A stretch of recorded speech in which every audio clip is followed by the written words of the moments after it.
কোন মহিলা যদি কোরবানির দিনে কোরবানির পশুটাকে জানালার ফাঁক দিয়ে তাকায়া তাকায়া দেখে আর ইসমাইলের কথা ভাবে, আমি আমার ওই মাদেরকে বলবো, মা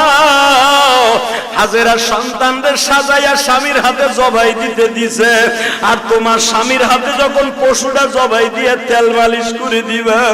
এই পশুটাই দিয়া বলবে, ও জাতির পিতা ইব্রাহিম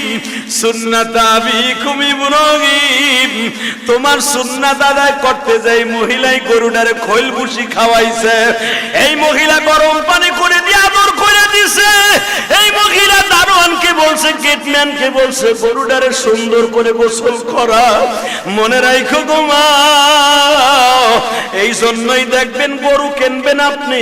গরুটার তদারকি দিয়া দিবেন আপনার বিবির আন্ডারে। আপনার বিবি যদি এই গরুটারে তেল মালিশ করে দেয়, গরম পানি করিয়া দেয়, একটু আদর করে দাও গো মা,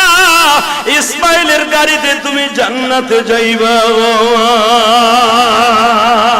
এই জন্য গরু কিনা বাড়ির সামনে ঝুলাইয়া রাখবেন, বাড়ির সামনে বাইন্দা রাখবেন, আপনি নিজের হাতে আদর করবেন, এটারে শ্যাম্পু দিয়ে গোসল করাবেন, এটার মাথায় চুলকায় দিবেন, আর চোখের বাড়ি সাইরে দিয়া বলবেন, হে পশুরে তোরে আমি কিনছিলাম, তুই আমারে পাপের থেকে বাঁচাই দিয়ে গেলি। লাইয়ান আল্লাহ লুহুমুহা ওয়ালা দিমাউহা ওয়ালাকিন ইয়ানালুহুত তাকওয়া মিনকুম। আমার আল্লাহ কোরআনে বলে, আমি গোশত হাড্ডি মাংস কিছুই খাই না রে বান্দা, আমি তোর অন্তরের দিকে তাকাই, পশুর দিকে তাকায় যখন তোর চোখের পানি পড়ে, তোর পশুটা তো আইসা আমার কাছে বলবে, মালিক রে,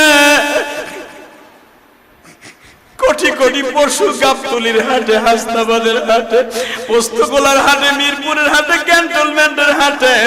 আল্লাহ এমপি